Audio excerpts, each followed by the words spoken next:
Iya, apa kabar Pak Fauzan? Puji Tuhan, luar biasa. Iya, puji Tuhan. Pak, mic-nya bisa didekatin sedikit ya Pak, supaya suaranya agak agak jelas ya, agak besar. Oke, Iya, Pak. ya puji Tuhan. Oke, ya.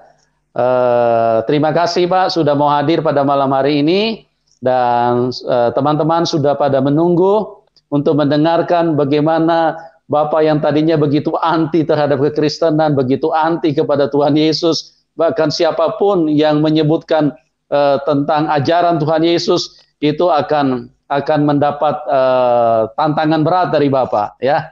Dan bagaimana kuasa Tuhan Yesus yang bekerja yang mengubahkan seorang Fauzan, seorang Bapak Fauzan di dalam hidup ini. Nah, Bapak bisa ceritakan supaya apa yang telah terjadi di dalam kehidupan Pak Fauzan itu bisa menjadi berkat bagi kami semua, bisa menjadi berkat bagi banyak orang, dan bisa dapat memberi jalan hidayah sehingga orang bisa diselamatkan oleh kasih dari Tuhan Yesus Kristus. Oke Pak Fauzan, waktu dan tempat saya serahkan kepada Bapak. Silakan Pak Fauzan. Salam, selamat malam. Puji Tuhan, pada malam hari ini saya bisa diberi kesempatan untuk bersaksi di dalam channel YouTube Pak Yusuf Mabulu pada malam hari ini. Dan saya juga bersyukur karena Tuhan telah menolong dan membuka hati saya untuk bisa memberikan kesaksian ini. Dan biarlah melalui kesaksian ini akan ada banyak jiwa-jiwa yang boleh dimenangkan dan akan ada saudara-saudara yang telah percaya boleh semakin diteguhkan dan dikuatkan iman percaya mereka terhadap Tuhan Yesus Kristus. Dan saya akan mulai kesaksian saya. Nah, perkenalkan, nama saya Ahmad Fauzan. Kami berasal dari Sumatera Barat, Minangkabau. Ayah saya seorang tentara. Dan kami tinggal di satu daerah. Dari kecil kami tinggal di asrama. Karena ayah saya seorang tentara, didikan terhadap anak-anaknya sangat keras. Ayah saya juga seorang yang taat kepada agama. Dan dia selalu melakukan sholat 5 waktu, puasa, dan lain-lain. Dia lakukan tepat pada waktunya. Dan sebagai anak-anaknya kami juga dididik untuk dapat melakukan hal-hal yang terbaik di dalam kepercayaan kami. Dari kecil kami dididik untuk menjalankan apa yang diwajibkan oleh agama seperti misalnya puasa, sholat, bahkan untuk mengaji kami didatangkan guru untuk belajar kami mengaji di rumah.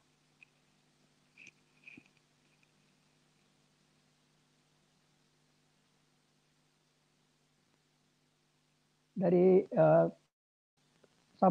sampai umur Pak Fauzan, ya, Pak, ya, suaranya kecil sekali, Pak. Bisa mic-nya agak didekatin ke mulut, Pak. Mic. halo, Ya. Oke, oke. Terus oke, apa wajahnya arahkan ke kamera ya, Pak. Ke kamera ke kotak ya, itu supaya jadi Bapak ya, kiri ya, kanannya Pak supaya ini teman-teman bisa nonton bisa jelas gitu. Ya, arah ke kamera ya, Pak. oh, iya, iya, iya, iya, Ya, ya ada sudah jelas kotak di Pak. kamera itu. Ya, oke, oke. Oke, silakan Pak Fauzan. Ya, kami dididik untuk taat di dalam belajar agama yang kami yakini.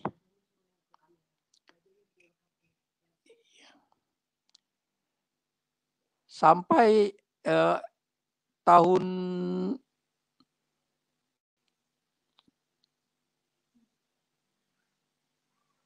79 ketika saya tamat SMP, ayah saya pensiun dari tentara dan kami keluar dari asrama pindah ke kontrak rumah di luar dari asrama.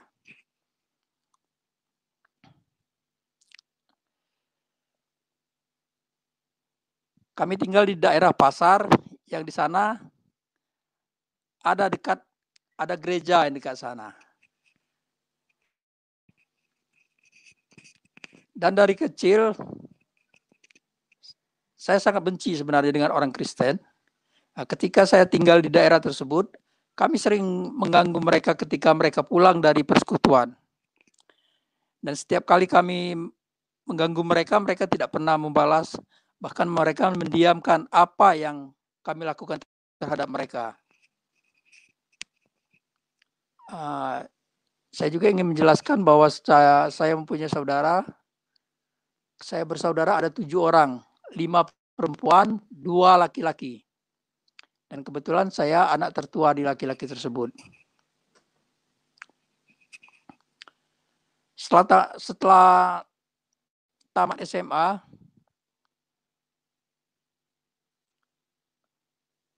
ketika kami keluar dari asrama, dia tinggal di daerah tersebut.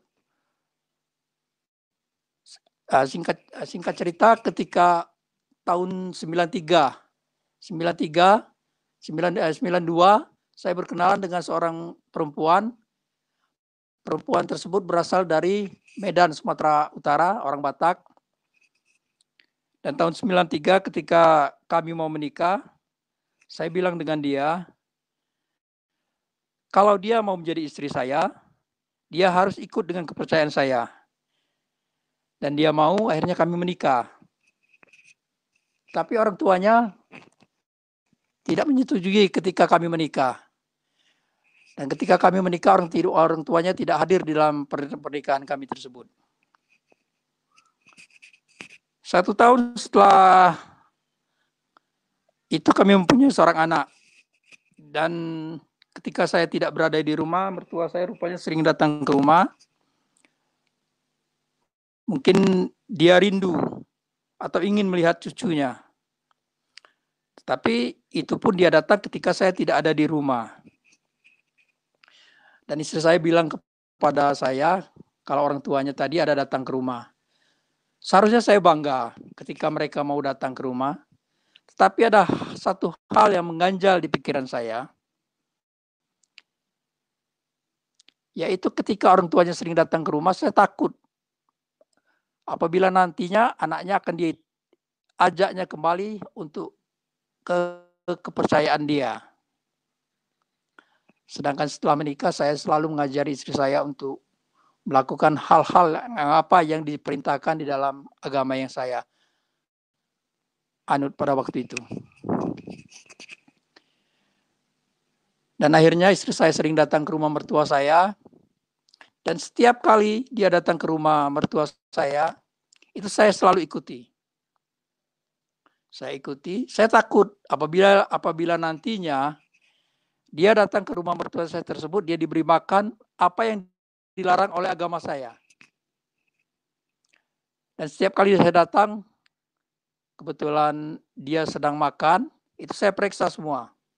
Sampai ke dapur, ke belakang-belakang itu saya periksa. Tapi apa yang saya takutkan, apa yang saya cemaskan, itu tidak terjadi. Saya tidak menemukan apa yang menjadi ketakutan saya pada waktu itu. Dan ketika umur anak saya berumur 3 tahun, tanpa sepengetahuan saya, anak saya dibawa oleh tantenya ke gereja. Dan malamnya anak saya bercerita kepada saya, kalau tadi dia dibawa oleh tante ke gereja. Dia bilang dengan saya, Pak, tadi saya dibawa tante ke gereja. Dan ketika mendengar hal ini, saya sangat marah, saya sangat kecewa dengan istri saya. Kok berani-beraninya mereka membawa anak saya ke gereja, dan kok istri saya diam aja ketika anak saya dibawa ke gereja. Rupanya istri saya nggak tahu kalau anak saya tersebut dibawa ke gereja. Akhirnya saya panggil istri saya, anak saya bilang kepada mereka, jangan sekali-sekali lagi coba-coba kamu bawa anak saya ke gereja. Kalau masih terjadi, kamu jangan kecil hati, anak ini akan saya gantung. Karena saya berpikir, biarlah saya nggak punya anak yang nggak seiman dengan saya. Karena saking bencinya saya dengan orang Kristen itu. Setahun kemudian setelah peristiwa tersebut, tantenya memang gak berani lagi membawa anak saya ke gereja. Bahkan ke rumah saya pun, setiap kali dia datang, tantenya datang, itu pun saya gak ada di rumah. Setahun kemudian, datanglah tante dari istri saya, dari Bandung pada waktu itu. Dan kebetulan, tantenya ini seorang hamba Tuhan. Dan beberapa kali saya dipanggil untuk datang menemui beliau. Tetapi saya tidak mau, karena saya berpikir begini. Ketika saya bertemu, pasti saya akan dikhotbahi, pasti saya akan diceramai, pasti saya akan diajak untuk mengikut ajaran mereka. Jadi dari datang ke daerah saya, dari Bandung ke daerah saya, sampai dia pulang lagi ke Bandung, itu saya nggak ketemu dengan tantenya itu. 3 bulan setelah tantenya pulang ke Bandung, itu ada satu perasaan di dalam kehidupan saya, di dalam pikiran saya. 1 bulan lamanya. Tiba-tiba di dalam hati saya ingin mengenal siapa itu Isa Al-Masih. Siapa itu Yesus. Jadi dalam 1 bulan itu, pikiran gak enak, makan gak enak, tidur gak bisa. Mau cerita saya malu dengan istri saya kan, karena kekerasan hati saya, kebencian saya terhadap Kristen, maka saya malu untuk menanyakan kepada istri saya. Setelah 1 bulan lebih, karena tidak tahan lagi hati saya, tidak tahan lagi perasaan saya panggil istri saya bilang, kok begini perasaan saya kan? Dalam 1 bulan ini, perasaan saya nggak enak. Tidur nggak tenang, makan nggak enak. Tiba-tiba di dalam hati saya ingin mengenal siapa itu Isa Al-Masih. Istri saya kaget. Kok begitu dia pikirkan? Nah, kebetulan di dekat rumah kami itu ada seorang Kristen. Dan kami datang ke rumah mereka, dan saya menceritakan apa yang menjadi unek-unek di dalam hati saya, menjadi kegelisahan di dalam hati saya. Kemudian saya diajak ke gereja menemui seorang hamba Tuhan. Nah, di dalam gereja tersebut saya dijelaskan siapa itu Yesus, siapa itu Isa Al-Masih. Dan puji Tuhan, saya bisa menerima Yesus Kristus sebagai Tuhan dan Juru Selamat di dalam kehidupan saya. Dan ketika saya menerima Tuhan Yesus di dalam kehidupan saya, istri saya baru bercerita bahwa ketika saya dipanggil oleh tantenya untuk bertemu dengan beliau waktu dia ke daerah saya, tantenya bilang, gak apa-apa dia ketemu dengan saya, yang jelas kita doakan, dan saya percaya, kata tantenya, dia pasti akan dipanggil oleh Tuhan, ikut kepada Tuhan Yesus. Saya baru tahu hal ini setelah saya percaya kepada Yesus. Dan ketika saya sudah percaya kepada Yesus, di tahun 1998, itu puasa hari raya pada waktu itu jatuh pada bulan 2. Saya percaya kepada Yesus bulan 10.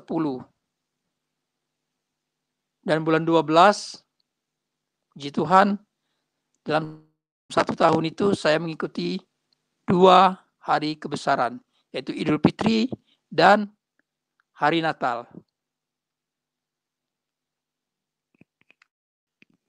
Idul Fitri saya ikuti ketika saya belum percaya Yesus. Tapi dalam tahun itu juga saya percaya Yesus, saya ikut Natal.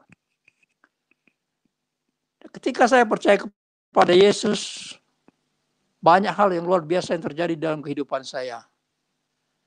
Secara khusus dalam pekerjaan, saya dipecat, saya kehilangan pekerjaan saya, karena tempat saya bekerja adalah seorang haji. Dan dia mengetahui dari teman saya kalau saya sudah mengikuti ajaran Kristen. Akhirnya saya diberhentikan dan bekerja, dan saya tidak punya pekerjaan. Dan yang lebih dari itu, di dalam saya pertama mengikuti Yesus, rumah saya 2 kali kebongkaran kemalingan. Tapi saya bilang dengan istri saya,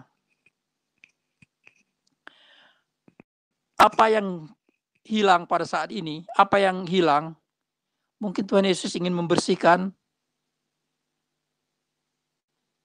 apa yang kami miliki, itu mungkin kami belum membelinya dengan jalan yang tidak baik, dengan uang yang tidak baik. Dan saya bilang dengan istri saya, percayalah apa yang Tuhan ambil pada hari ini, pasti Tuhan akan ganti. Dan puji Tuhan beberapa bulan kemudian betul terjadi apa yang saya pikirkan pada waktu itu, apa yang hilang itu memang betul-betul diganti oleh Tuhan dengan berlipat-lipat kali ganda. Nah, sebelumnya ketika saya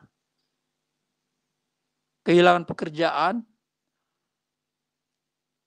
otomatis saya tidak ada uang. Jadi dari rumah ke gereja itu setiap minggu, itu saya jalan kaki dengan istri saya ke gereja. Jarak antara rumah ke gereja itu 2-3 kilometer. Jadi kami jalan kaki, dan karena setiap hari Minggu kami berpakaian rapi, tetangga-tetangga sering bilang, mau kemana? Saya bilang undangan. Kok setiap minggu undangan? Tapi dalam hati saya undangan Tuhan Yesus. Mereka belum tahu kalau saya sudah tidak seiman lagi dengan mereka. Mereka baru tahu ketika hari Natal, saya ikut merayakan hari Natal, mereka baru kaget. Kok seperti ini, dia bilang kan. Di tahun yang sama, saya merayakan Idul Fitri, di tahun yang sama juga saya merayakan hari Natal. Nah, dalam perayaan Natal tersebut, itu kue pun kami tidak punya apa-apa. Itu saya diberi oleh seorang hamba Tuhan yang datang ke rumah yang memberikan, ini ada berkat, dia bilang kan. Nah, itulah yang untuk menjamu saudara-saudara, teman-teman yang datang ke rumah. Saudara-saudara yang dekat rumah, maksud saya, dan saudara-saudara seiman yang datang, itulah untuk menjamu mereka. Karena saya untuk membeli pun saya tidak punya uang.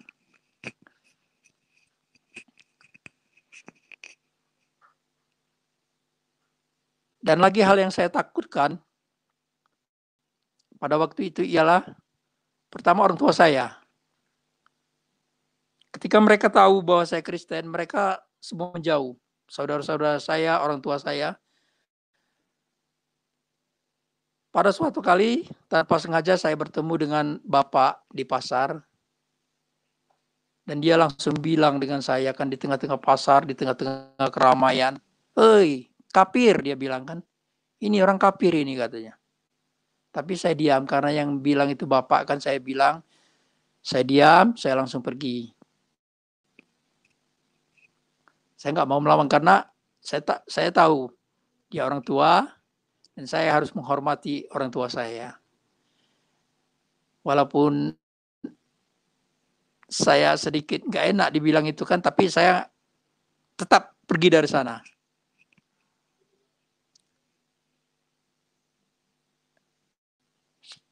Selanjutnya,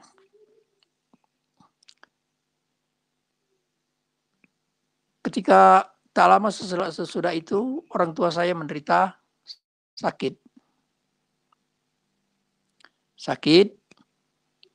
Dan tiba-tiba saya dijemput oleh seorang sepupu saya. Dia bilang kalau bapak masuk rumah sakit. Mungkin kamu yang ditunggu bapak sekarang, dia bilang kan. Akhirnya saya datang ke rumah sakit, tapi di dalam saya datang ke rumah sakit memang ada ketakutan. Karena di sana sudah berkumpul saudara-saudara saya, keluarga sudah berkumpul di sana. Tapi saya bukan memikirkan itu, saya memikirkan orang tua, saya tetap masuk. Saya pegang tangan orang tua, saya berdoa di dalam hati. Setelah selesai berdoa, saya diusir langsung keluar. Dan sorenya orang tua saya meninggal, dan saya diberitahu oleh sepupu saya tersebut, kalau acara pemakaman besok saya nggak boleh datang, saya nggak boleh hadir. Kalau mau datang pun harus jauh-jauh, dia bilang. Saya terima itu. Saya menerima apapun risiko yang mereka berikan kepada saya. Yang jelas saya tetap berpegang teguh kepada Yesus Kristus sebagai Tuhan dan Juru Selamat di dalam kehidupan saya. Dan saya bersyukur, puji Tuhan, ketika saya mengikuti Yesus Kristus, banyak hal-hal yang luar biasa yang terjadi di dalam kehidupan saya. Secara khusus untuk kehidupan kami pribadi, kami merasa sungguh-sungguh diberkati ketika kami percaya kepada Yesus. Dari kehidupan anak-anak, dari kehidupan kami sungguh diberkati. Dan satu hal yang saya jelaskan kepada anak-anak saya, agar mereka nantinya jika mereka ingin memilih pasangan, pilihlah pasangan yang seiman. Dan saya sangat melarang anak saya berteman berpacaran dengan yang tidak seiman, siapapun dia, tapi saya tetap menginginkan yang seiman. Saya tidak peduli apakah pekerjaannya apa, yang jelas seiman. Karena saya bilang dengan anak saya, Bapak dari sana dulu nak, jangan sampai kamu kembali ke sana. Nah, ketika kami mengalami pergumulan, bahkan istri saya yang bilang kepada saya, Bang, kalau begini lebih baik kita kembali lagi ke Islam. Kenapa? Barang-barang hilang, pekerjaan hilang. Dia yang tidak sanggup. Tetapi saya bilang kepada istri saya, sekali saya melangkah, saya tidak akan mundur. Tetapi jangan coba-coba kamu pergi ke dukun apa kemana untuk meminta, untuk melihat di mana barang yang hilang, mengapa sampai terjadi begini. Itu yang saya larang. Kita percaya bahwa Yesus akan menolong kita. Yesus akan memberikan jalan keluar bagi kita, agar kita boleh dimampukan di dalam kehidupan kita. Dan saya terberkati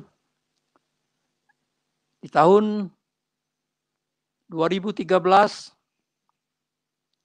saya mengalami serangan jantung. Dan pada waktu itu dokter bilang, kalau saya mau hidup harus dipasang 2 ring. Dan saya bilang berapa biayanya? Dokter bilang 1 ring pada waktu itu 40 juta. Dan 2 ring 80 juta. Kami tidak punya uang pada waktu itu. Dan saya tidak memasang ring tersebut. Kalau memang Tuhan Yesus memanggil, ya saya terima, saya bilang begitu. Puji Tuhan, sampai saat ini Tuhan Yesus tetap menolong. Tahun 2017 kembali saya mendapat serangan jantung yang kedua. Pembengkakan jantung pada waktu itu. Dan saya bilang, bagaimana kalau dipasang ring? Nggak bisa lagi Pak dipasang ring. Bisanya hanya bypass. Itu pun nggak di sini di Jakarta.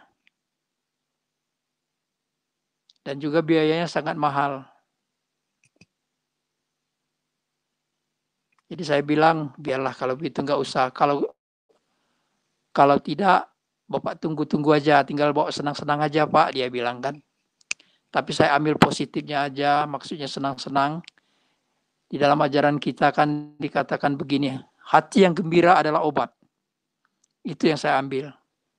Dan puji Tuhan sampai saat ini juga saya masih selamat dan masih berdiri di sini. Pada bulan ini, tahun ini, di bulan 7 kemarin, saya menderita stroke ringan karena ada penyempitan di otak bagian kiri. Kaki dan tangan sebelah kanan saya sudah mulai lemah. Dan saya berobat ke satu rumah sakit. Kami berdoa dengan istri dan anak-anak, puji Tuhan, saya juga tidak mengalami stroke. Dan bulan 9, saya kembali masuk rumah sakit.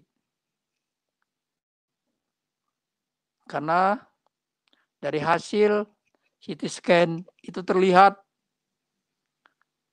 ada batu dan juga ginjal bagian kiri saya, bagian kanan, itu sudah membesar 3 kali lebih besar dari bagian kiri.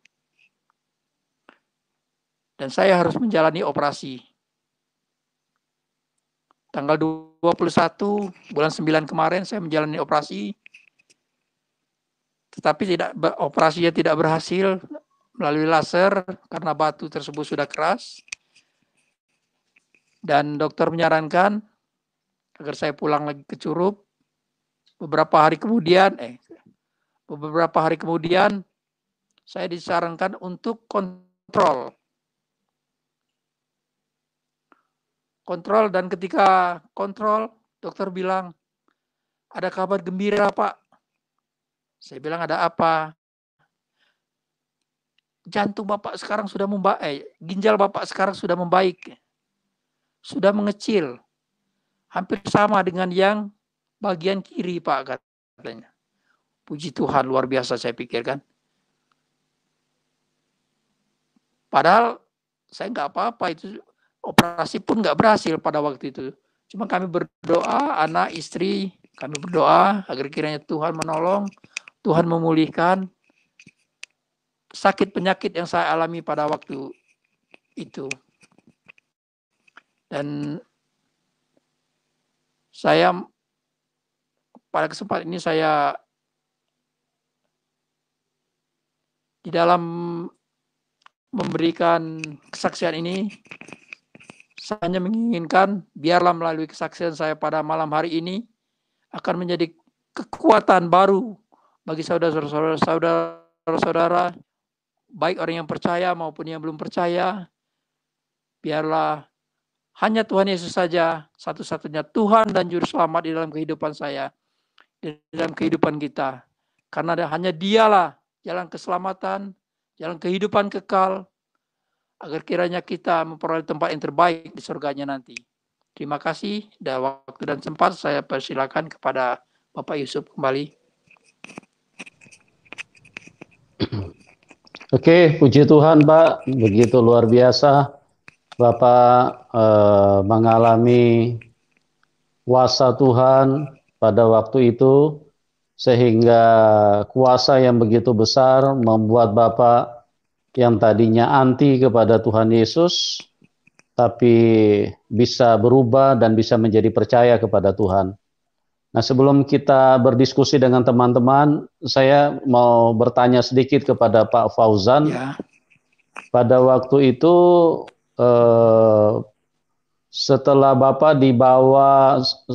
Bapak mengalami kegelisahan, mengalami depresi pada waktu itu karena ingin mengetahui siapa sebetulnya Isa Al-Masih. Nah, Bapak kan dibawa ketemu seorang pendeta, seorang pendeta. Pada waktu bertemu seorang pendeta, apa yang dijelaskan pendeta kepada Bapak pada waktu itu? Banyak hal yang dijelaskan, Pak. Tapi yang jelas, saya ingat, kamu harus bersyukur. Katanya, kita harus bersyukur, dia bilang kan. Di dalam Yohanes 15 ayat 16 dikatakan, bukan kamu yang memilih aku, tetapi aku terlebih dahulu yang memilih kamu, dia bilang kan. Puji Tuhan, saya bersyukur, Pak, karena Tuhan memilih saya untuk saya boleh percaya kepada Tuhan Yesus. Ya. Bapak ada ditunjukin ayat-ayat Alkitab untuk peneguhan pada waktu itu? Banyak, Pak, tapi banyak. Untuk meneguhkan iman Bapak? maksudnya?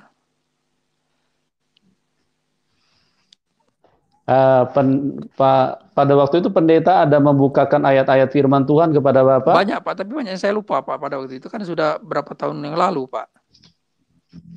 Oke.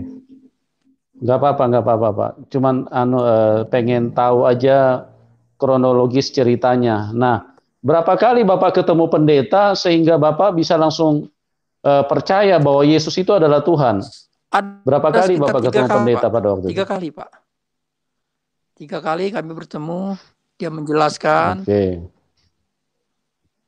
Dia menjelaskan siapa itu Yesus. Yang jelas saya lupa, yang jelas saya bisa percaya kepada Yesus pada waktu itu, Pak. Ya. Jadi pada waktu pertemuan yang keberapa Bapak menjadi percaya? Apa pertama, kedua, atau yang ketiga? Yang terakhir, Pak. Kan ya. Bapak dibawa ketemu pendeta kurang yang terakhir. Tapi dari awal saya mulai kegelisahan ini, Pak. Saya mulai percaya, Pak. Tapi yang saya mantapkan yang terakhir itu, Pak. Nah, setelah Bapak mantapkan yang terakhir bahwa Bapak percaya bahwa Yesus itu Tuhan, apa yang terjadi dengan Bapak? Bapak punya kegelisahan itu hilang apa bagaimana, Pak? Kegelisahan betul-betul hilang, Pak. Betul-betul hilang. Ketika saya percaya bahwa Yesus adalah Tuhan, kegelisahan itu saya hilang. Dan saya baru percaya, yang baru mengetahui sekarang setelah saya percaya Yesus bahwa itu adalah pekerjaan Roh Kudus, Pak. Yang bisa menggelisahkan hati, yang membolak-balik hati kita, yang menggelisahkan hati kita, Pak. Saya baru tahu ketika saya setelah percaya kepada Tuhan. Ya, menginsafkan. Betul. Itu tertulis di dalam Yohanes. Apabila Roh Kudus datang, dia akan menginsafkan kita dari dunia dan akan dosa-dosa. Ya, oke. Jadi pada waktu Bapak kegelisahan hilang, tidur langsung enak ya, Pak? Enak, makan enak pada waktu itu. Plong, tidak ada beban lagi di hati saya karena saya begitu percayanya, Pak. Ya, luar biasa ya. Ya, jadi teman-teman, ini adalah suatu kisah yang luar biasa bagaimana firman Tuhan Yohanes 15 ayat 16, bukan kamu yang memilih aku, tapi aku yang memilih kamu. Iya. Ya. Jadi setiap narasumber, apa yang dialami itu kejadiannya beda-beda, tidak sama. Tapi semua berpulang kepada Roh Kudus itu sendiri, karena Roh Kudus kan tidak bisa dibatasi. Jadi Pak Fauzan ini tadinya memang bersikeras, punya prinsip, punya pendirian yang kuat terhadap sebuah kepercayaan. Tapi pada waktu Roh Kudus bekerja, pada waktu Roh Kudus menjamah beliau, semua pertahanan iman itu rontok. Itu menjadi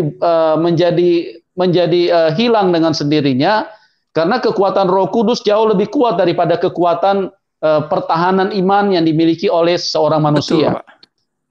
Ini yang terjadi kepada Pak Fauzan. Bahkan ya. saya tidak. Dan begitu luar biasa ya saya.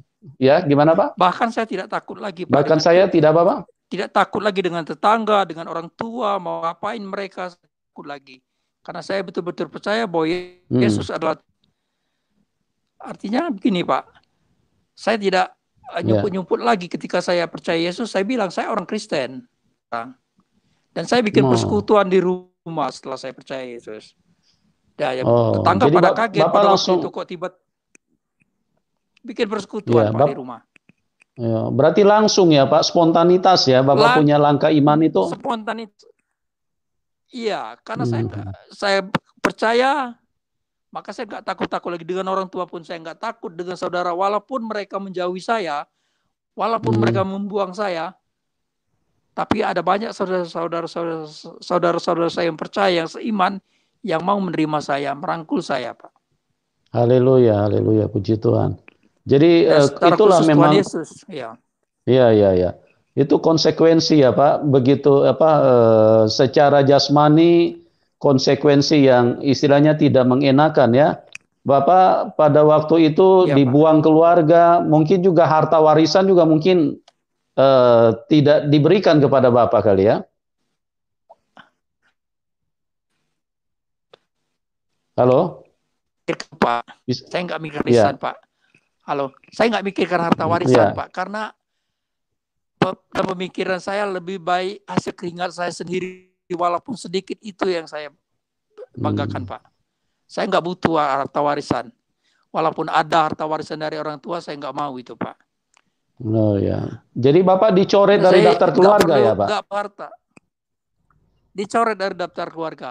Bahkan sampai sekarang pun saudara-saudara saya, apalagi pertama saya percaya Yesus, itu ketika bertemu dia langsung meludah itu depan saya itu, Pak. Iya. Luar biasa ya. Itulah salib saya yang nggak peduli. Iya. Padahal kami 7 bersaudara itu tinggal di satu daerah yang sama. Bukannya jauh, tapi berdekatan rumah kami itu. Bahkan dari teman sering ngomongin kamu, adik kamu, apa itu saudara kamu sering bilangin kamu, tapi saya nggak peduli, Pak. Iya. Jadi iman Bapak sudah mantap ya, begitu Bapak percaya apa yang disampaikan oleh pendeta dan Roh Kudus bekerja di dalam hati Bapak ya. Iya. Iya, luar biasa. Jadi itulah teman-teman, setiap narasumber yang kami hadirkan berbeda-beda cara Tuhan bekerja di dalam kehidupan mereka, membuat mereka percaya dan membuat mereka bisa beriman kepada Tuhan Yesus. Ada yang lewat mimpi, ada yang lewat Pak Fauzan ini lewat kegelisahan, hanya lewat doa seorang hamba Tuhan, seorang penginjil. Pada waktu itu terjadi kegelisahan yang membuat tidak bisa tidur, tidak bisa makan. Akhirnya karena mengalami situasi yang begitu menekan, sehingga beliau tiba-tiba ingin tahu siapa sih sebetulnya Tuhan Yesus itu. Ya, jadi berbeda-beda teman-teman ya. Jadi kita di dalam memahami, saya sedikit perlu tambahkan supaya kita menjadi jelas cara kerja Tuhan itu berbeda-beda di setiap orang, dan juga ada yang mendapat penglihatan secara langsung, ada juga yang mendapatkan suara secara audible, ada juga hanya melalui perkataan seorang anak kecil, ada juga macam-macam ya. Ada juga yang pada saat habis ngaji terus tiba-tiba dia menjadi murtad, percaya kepada Tuhan Yesus karena kegelisahan dengan apa yang dia pelajari ya. Jadi macam-macam. Jadi tidak bisa disamakan ya. Dan inilah merupakan kekayaan Tuhan. Inilah merupakan kuasa Tuhan. Karena kalau sama semua kesaksiannya, itu berarti rekayasa ya. Itu pasti orang sudah bilang, wah berarti sudah diatur. Kan sama lagi kesaksiannya. Berjumpa di restoran kan dengan Tuhan Yesus, ini tidak sama. Beda-beda cara Tuhan. Ya, ada cuma lewat mimpi. Kemarin cuma lewat mimpi seorang kiai muda tiba-tiba bisa percaya Tuhan Yesus. Nah, ada juga yang sanksi kenapa begitu mudah percaya Tuhan Yesus. Saya ingin beritahu kepada kita teman-teman supaya kita ini berpikiran luas, berpikiran maju ya, khususnya umat Tuhan, orang-orang Kristen. Tolong perhatikan baik-baik. Setiap orang punya tanah hati itu beda-beda. Sensitivitas terhadap Tuhan itu beda-beda. Kita perhatikan di dalam satu gereja, ya. Mereka mendengar khotbah yang sama, ruangan yang sama, firman yang sama, ayat-ayat yang sama, tapi responnya kan beda-beda. Ada yang orang begitu sensitif, begitu respon. Begitu dia dengar firman Tuhan itu meresap sampai ke ubun-ubun. Meresap sampai ke rohnya.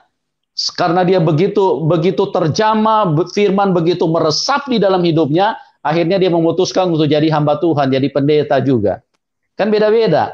Ada orang yang dengar firman Tuhan masuk di kiri, keluar kanan. Ya, ada juga yang seperti itu. Ada juga malah yang masuk di kiri, keluar dari lubang hidung. Ini kan aneh-aneh. Setiap orang itu kan beda-beda.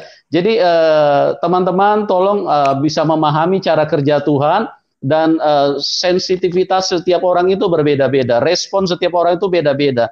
Jadi kita jangan fokus di kok ada yang begitu muda, kok ini cuma gelisah-gelisah kok bisa percaya kepada Tuhan Yesus. Itulah kuasa Roh Kudus. Ya, begitu luar biasa, begitu dahsyatnya Tuhan Yesus. Yang kita harus lihat itu kapasitas, kemampuan Roh Kudus bisa mengubahkan, menghancurkan batu-batu yang hati manusia yang seperti batu kerasnya, itu bisa luluh pada saat Roh Kudus masuk di dalam kehidupannya.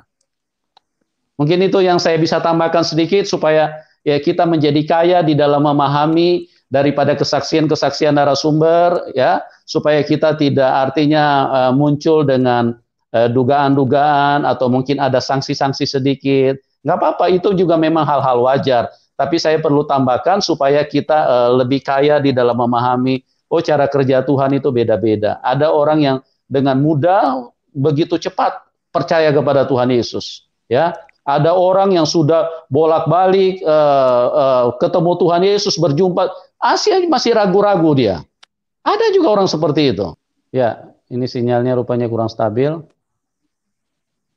Ya, oke teman-teman, kita cukupkan aja dulu sampai di sini karena sinyal lagi kelihatannya kurang stabil ini. Banyak yang terputus, ya. Oke, terima kasih buat semuanya yang sudah bergabung di dalam link ini. Doa kami supaya kita semua selalu menerima yang baik dari Tuhan, menerima berkat Tuhan, kemurahan Tuhan, dan bisa masuk di dalam rencana dan kehendak Bapa di surga. Ya, bagi teman-teman yang belum sempat berdiskusi, kami arahkan ke program selanjutnya, karena memang kelihatannya sinyal malam hari ini agak kurang stabil ya. Jadi ya masuk putus, terus kalau tersambung juga suaranya juga sulit terdengar. Oke, dan kami informasikan bahwa besok pagi kami jam 10 ada ibadah online, jam 10 pagi. Ya, teman-teman yang selama ini masih ibadah di rumah karena PSBB, situasi protokol kesehatan belum mengizinkan untuk onsite, ya kita ibadah online saja, ya. Jadi jam 10 besok pagi kita ketemu di channel Yusuf Manubulu, dan jam 5 sore ibadah yang kedua jam 5 sore. Oke, kita akan menikmati kuasa Tuhan secara bersama-sama di dalam ibadah yang diberkati Tuhan. Dan bagi Anda yang ingin mendukung pelayanan kami, di bawah layar deskripsi, kami sudah cantumkan nomor rekening. Oke teman-teman, terima kasih, dan kami mengucapkan terima kasih kepada Pak Fauzan yang sudah bermurah hati pada malam hari ini, yang mau berbagi kehidupan, membagikan kesaksian yang luar biasa, bagaimana kuasa Roh Kudus yang sudah menunjukkan jalan keselamatan di dalam hidupnya, yang sudah menunjukkan karyanya, yang sudah menyelamatkan seseorang yang dengan begitu ajaib, dari seseorang yang begitu anti, yang begitu membenci kepada yang namanya kekristenan, oleh kuasa Tuhan Yesus, kasih Tuhan Yesus, karena Tuhan Yesus tidak pernah melihat orang dengan latar belakang apapun. Kasihnya tetap sama.